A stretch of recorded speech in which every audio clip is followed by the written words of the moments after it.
అని ఆ క్యారెక్టర్‌ని పట్టుకొని ఆ అమ్మాయిని తిట్టేవాళ్ళు గూడా ఉన్నారు గదా! అమ్మాయి ఒక 2 రోజులేమో ఫీలింగ్‌లో ఉన్నది కానీ, నేనింకా 5 రోజులు క్యారీ చేసాను. అమ్మాయి థర్డ్ డే, ఫోర్త్ డేకి అమ్మాయి నార్మల్ అయిపోయింది. నేనే ఎప్పుడైనా టూర్‌కెళ్ళినప్పుడు ఆ అమ్మాయిని ఎవరినైనా పొరపాటున ఏమన్నా గేల్ చేసినా గూడా నేనెక్కువ హర్ట్ అయ్యేవాడిని. హ్మ్. తను స్పోర్టివ్‌గా తీసేసుకొని ముందుకెళ్ళిపోయింది ఇంకా. అదే ఎందుకంటే తిరుగుతానే మొత్తం టూర్స్‌కెళ్ళిపోయింది గదా! ఆహ్, వీళ్ళతో పాటు ఇద్దరు హీరోలని పట్టుకొని. పట్టుకొని హ్మ్. మొత్తం వెళ్ళాం. నేను గూడా వెళ్ళాను యాక్చువల్లీ అన్ని డిస్ట్రిక్ట్స్‌కెళ్ళాను. హ్మ్. అంటే అమ్మాయికి జరిగిన లాభాలెక్కువ సార్.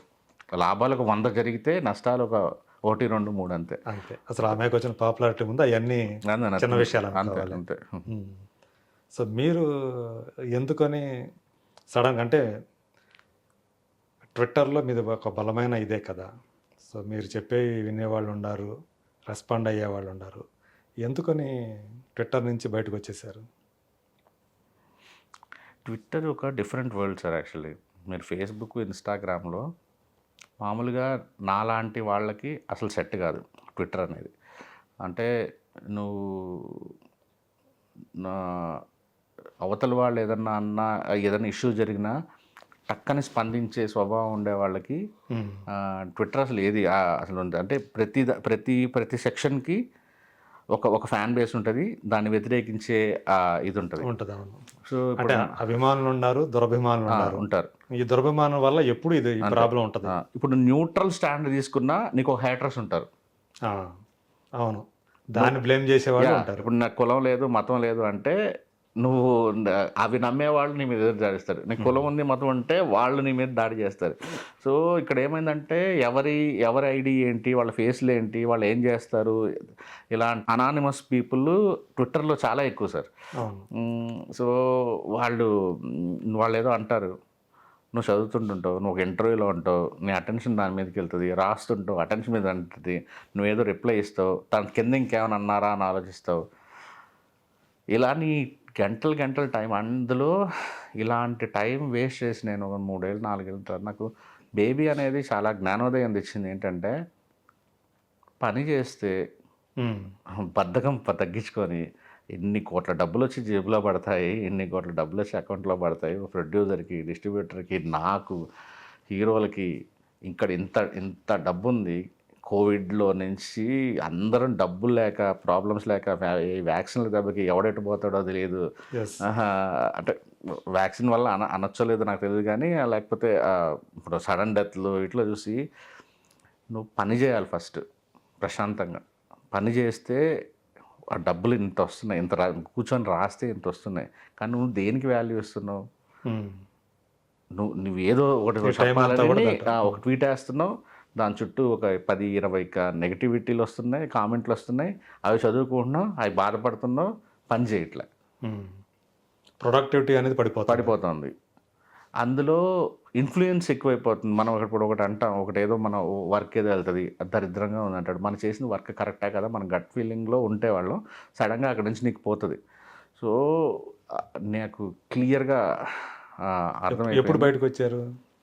1 ½ మంత్ అయినట్టుంది సార్. హ్మ్. అంటే ప్రధానంగా మిమ్మల్ని బాధపెట్టి ఇంక వద్దు హ్మ్. అనుకున్న పాయింట్ ఎప్పుడు అది?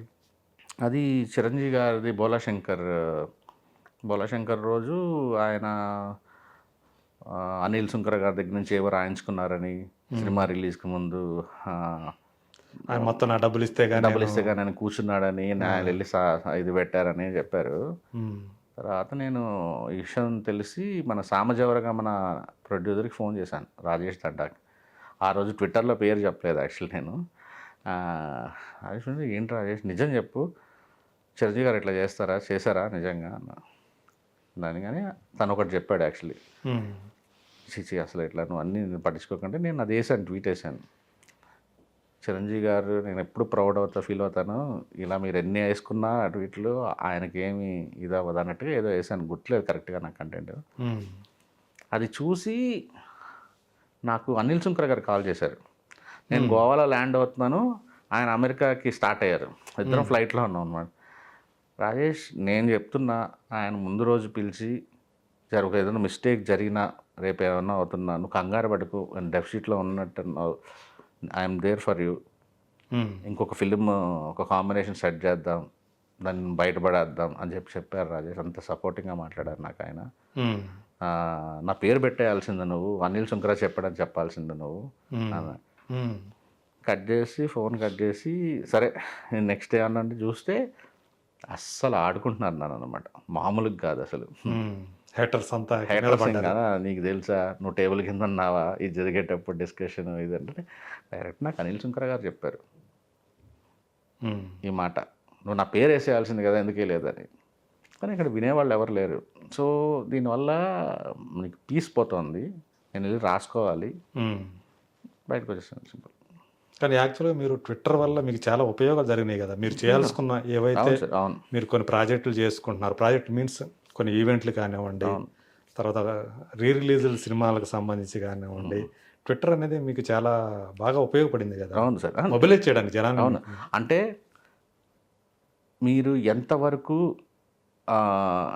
ఎంత వాడుకోవాలో అంత వాడుకోవాలి, నీకు అంతకు మించి నీ ఒపీనియన్ చెప్పొద్దు అక్కడ, అంతే కామ్ ఉండాలి. సో మీకు ఒక ఎగ్జాంపుల్ చెప్తాను సార్. ఒక హీరో అతనికి ఒక చాలా హెల్త్ ఇష్యూలో ఒక హీరో ఫ్యాన్, నేను హెల్త్ ఇష్యూ అంటే కోవిడ్ టైంలో డబ్బులు వేసాను. తర్వాత సంవత్సరం తర్వాత నన్ను పిచ్చగా బూతులు తిడుతున్నారు, ఒక బ్యాచ్ తిడుతుంటే అతను కూడా దాంట్లో అవును అట్లని నన్ను విపరీతంగా బూతులు తిడుతున్నాడు. ఎవరైతే ఇంత టార్గెట్ చేస్తున్నాడని నేను డైరెక్ట్ మెసేజ్ అతను ఎప్పుడైనా నాకు పర్సనల్ మెసేజ్ చేస్తాడు, డిఎం కొడితే నేను అతను డబ్బులు వేస్తున్నాను, అతను హెల్ప్ చేస్తున్నాను. మీరు హెల్ప్ చేసిన వ్యక్తే మిమ్మల్ని తిడుతున్నాడా, ట్రోల్ చేస్తున్నాడు, మెసేజ్ పెట్టా. ఎందుకు తిడుతున్నావు నన్ను, నువ్వు ఆ రోజు ఒక జస్ట్ డౌట్గా అడుగుతున్నా, ఏంటి మైండ్ సెట్ కనుక్కున్నావు అని, నీకు అంత హెల్ప్ చేశాను కదా, నువ్వు ఎందుకు తిడుతున్నావు అంటే ఏంటన్నా నువ్వు దాన్ని దీన్ని లింక్ చేస్తావు అసలు, ఇక్కడ ఫ్యాన్గా చూడాలి నువ్వు ఈ హీరో ఫ్యాను, నాకు ఇక్కడ అదే నీకు పర్సనల్గా ఇక్కడ నాకు ఎప్పుడు నీ మీద రెస్పెక్ట్ ఉంటుంది అన్నట్టు. నాకు అసలు మైండ్ తప్పింది ఇంకా అసలు అంతే. సో నేను కూడా సినిమా లాంచ్ అన్నప్పుడు, నా సినిమా ప్రమోషన్ అనుకున్నప్పుడు, నిజంగా అవసరం అనుకున్నప్పుడు ప్రమోషన్ చేసుకొని ఇంకా వేరే అదర్ వాటి జోలికి పోకుండా, ఒకవేళ చిరంజీవి గారిని అంటారు, కళ్యాణ్ గారిని అంటారు, ఇంకో హీరోని అంటారు, నేను అభిమానించేవాళ్ళు అంటారు, లేకపోతే ఇదంటారు, నేను నా ఒపీనియన్లు చెప్పడం వల్ల యూజ్ లేదు, నా పీస్ పోతుంది. మీరు మామూలుగా అయితే ఏది మీకు అభిప్రాయం కలిగినా, దేని మీద చెప్పాలనిపించినా వెంటనే రెస్పాండ్ అవుతారు త్రూ ట్విట్టర్. ఇప్పుడు ఇంకా చేయను ఆ పని, ప్రస్తుతానికి ఇన్యాక్టివ్గా ఉంది. బట్ నా ప్రాజెక్ట్ స్టార్ట్ అయినప్పుడు యాక్టివేట్ చేస్తాను. అంటే సేమ్ అకౌంట్ యాక్టివేట్ చేస్తారు. చేస్తాను. మీరు ఎక్కువగా అంటే ఈ సినిమా రిలీజ్లు ఏవైతే ఉన్నాయో అది కూడా పవన్ కళ్యాణ్ గారు వాటిని మీరు చేయడం మొబిలైజ్ చేశారు త్రూ ట్విట్టర్. అవును. సో యాక్చువల్గా పవన్ కళ్యాణ్ గారి మీరు పూనుకొని చేయాల్సిన అవసరం ఏంటి ఆ రిలీజ్లు? పూనుకొని అంటే సార్, నాకు ఒకసారి అంటే కళ్యాణ్ గారు జనసేన గురించి నాకు ఊరిని అసలు పొలిటికల్ పార్టీలకి నెలకి ఎంత మెయింటెనెన్స్ అవుద్ది అనేది ఒక క్లారిటీ లేదు. నేనేదో ఒక చిన్న నాగబాబు గారితో పాటు ఒకరోజు ఇక్కడ ఒక చిన్న మీటింగ్లో ఉంటే నేను ర్యాండమ్ కూర్చున్నాను. అక్కడ జనసేన సంబంధించిన ముఖ్య నాయకులందరూ ఉన్నప్పుడు నాకు దిమ్మ తిరిగిపోయింది. ఏంటంటే అసలు కళ్యాణ్ గారు ఎట్లా చేస్తున్నారు మెయింటెనెన్స్, అంటే సినిమాలు చేయకపోతే అసలు ఈ పార్టీ నడవదు, ఇంపాసిబుల్. అసలు ఒక పార్టీ నడవడం అనేది మీరు ఊహించలేరు. ఒక నెలకి ఆఫీసుల నిర్వహణ, కార్యక్రమాలు చేయాలన్నా కానీ అంతే, ఎక్కడికైనా ఏదో ఒకటి వెళ్ళి చేయాల్సి వస్తుంది, క్యాంపెయిన్ చేయాల్సి వస్తుంది, లేకపోతే ప్రొటెస్ట్ చేయాల్సి వస్తుంది. దీనికన్నిటి కూడా ఖర్చు కావాలి సార్. మేము 2 రోజులు సీడెడ్ ట్రిప్ వేసాం sir, success tour, baby tour 2 టూర్లు, 4 ఇన్నోవాలో 5 ఇన్నోవాలో జస్ట్ అట్లా వెళ్ళేసి వచ్చేసాం సార్. 28 లక్షలు వచ్చింది మాకు బిల్లు. ఓన్లీ సీడెడ్కి. ఓన్లీ సీడెడ్ అంటే రాయలసీమ జిల్లా. అంటే ఈ మధ్య సీడెడ్ అనకూడదు అనేది అందరం అనుకుంటున్నాం, తెలంగాణ అనాలని. సో రాయలసీమ జిల్లాలకు వెళ్ళినప్పుడు మేము జస్ట్ ఇంతమంది వెళ్తే వచ్చిన ఖర్చు, పవన్ కళ్యాణ్ గారు చేయాలంటే ఒక సభ ఏమవుద్ది ఒకసారి ఊహించండి. సో నాకు అప్పుడు నాకు అనిపించింది, అంటే యాక్చువల్గా నాకు తెలియదు, అంటే ఇప్పుడు ఆ పార్టీకి మూల నిధి అంటూ ఏముండలేదా? సరిపోదు సార్ అసలు. అంటే జనసేన మిగతా వాళ్ళకి వచ్చినంత విరాళాలు ఈ పార్టీకి రావు. ఎందుకంటే జనసేనకి అంత స్ట్రాంగెస్ట్ ఈ మధ్య కాస్త ఎన్ఆర్ఐస్ అందరూ నాగబాబు గారు కానీ అందరూ వెళ్ళి కొద్దిగా మోటివేట్ చేసి వస్తున్నాయి, కానీ జనసేనకి చాలా తక్కువ ఫండ్స్ వస్తాయి సార్, అసలు చాలా చాలా తక్కువ మరి ఫండ్స్. ఎలా నిర్వహిస్తున్నాడు ఆయన సినిమాలు చేసేసారు, సొంత డబ్బు ఖర్చు పెట్టి? అంతే, సొంత డబ్బే, వస్తున్నాయి ఫండ్స్ వస్తాయి, కానీ ఆయన సంపాదించే అంత, అంటే మీకు చెప్పాలంటే ఒక రకంగా జనసేనకి నేను నాగబాబు గారితో నేను కానీ, ఎస్కేఎన్ కానీ, బన్నీవాస్ కానీ, ధర్మేంద్ర కానీ మేము ఇచ్చినవే హయ్యెస్ట్ అమౌంట్లు ఉంటాయి. ఓకే, ఏ విరాళాల్లో మీరు ఊహించండి అసలు, అంటే మిగతా కూడా నామినల్ కింద చాలా తక్కువ వస్తాయి అంతే. ఓకే, సో ఇప్పుడు దాకా మీరు ఈ సినిమాల ద్వారా ఎంత ఇచ్చుంటారు? మేము జల్సాకి ఒక ₹1 కోటి ఇచ్చాము సార్, ఆరెంజ్కి ₹1,05,00,000 ఎంత ఇచ్చాము సార్. ఇప్పుడు కుటుంబ శంకర్వి ఇంకా రావాలి, అది చాలా అంటే చాలా మిస్టేక్స్ జరిగినాయి. రిలీజ్ చేయాలనుకుని ముందే రిలీజ్ చేశారు అంటే మా ప్లాన్ ప్రకారం అవ్వలేదు, అందుకే మధ్యలో అంటే సౌండ్ ఎగిరిపోయింది మధ్యలో. సో అసలు నేను ఆ సినిమా ఆపేయాలని 2వ తేదీ రిలీజ్ కావాల్సింది 31వ తేదీ రిలీజ్ అయ్యింది, 2 రోజుల ముందు. సో ఇక్కడ ఏమైందంటే కన్ఫ్యూజన్ అయిపోయింది నాకేంటంటే, సినిమా ఎట్టి పరిస్థితుల్లో ఇక్కడ ఆపేద్దాము, పోస్ట్పోన్ చేసేద్దాము, ఇంకొక రోజు పెడదాము అంటే ఫ్యాన్స్ తిట్టేస్తారండి కొంతమంది. అసలు ఎందుకని ముందు 2 రోజుల ముందు రిలీజ్ చేశారు అప్పుడు? సార్ నాకు క్లియర్గా ఐడియా లేదు సార్, నాకంటే ఫస్ట్ నేను చెయ్యొద్దు అనేది నా ఒక 6 అంటే ప్రాపర్గా నాకు చూసుకునే టైం లేదు. ఒకటి సౌండ్, నేను ఇప్పుడు జల్సాకి నేను ఎవ్రీథింగ్ చూసుకున్నా, ఆరెంజ్ ఎవ్రీథింగ్ చూసుకున్నా, కంప్లీట్ ప్రింట్ ఉందా లేదా అనేది చూసుకునేంత టైం నాకు రావట్లా. స్టీరియో నుంచి 5.1 లాగాల్సి వస్తుంది అంటున్నారు, 5.1 ఫైల్ దొరికేసింది అంటున్నారు, ఇలా చాలా కన్ఫ్యూజన్ అయిపోయింది సార్ మొత్తానికి. అలా చేయకూడదు అనేది నా ఫీలింగ్. ఓకే, బట్ ఎంతో కొంత అందరు ఫ్యాన్స్ రెడీ ఉన్నారు కదా చేసేద్దామని ఒక ఫీలింగ్. సో దీంట్లో మెజారిటీ డెసిషన్ మీద వెళ్ళిపోయారు అంతే. కానీ అయినంత వరకు ఏదో చేశాము, చూడాలి. సో మెయిన్ ఉద్దేశం అయితే మాత్రం ఇప్పుడు నేను అక్కడికి వెళ్ళి పూల్ చేసుకునే అంత మా అందరికీ కెపాసిటీ లేదు, నాకు కానీ ఎస్కేఎన్కి కానీ. ఏదైనా సరే ఉన్న వీటి ఐడియా త్రూనే చేయాలి. So Anjana productions, Gita ఆర్ట్స్లో A films ఉన్నాయో మాకు హెల్ప్ చేయగలుగుతుంది వాళ్ళే, అరవింద్ గారు కానీ నాగబాబు గారు. కాబట్టి నాగబాబు గారు సార్ ఇట్లా పార్టీ కోసం ఇట్లా చేస్తా ఉన్నప్పుడు ఆయన కూడా సపోర్ట్ చేసి ఇచ్చేసారన్నమాట.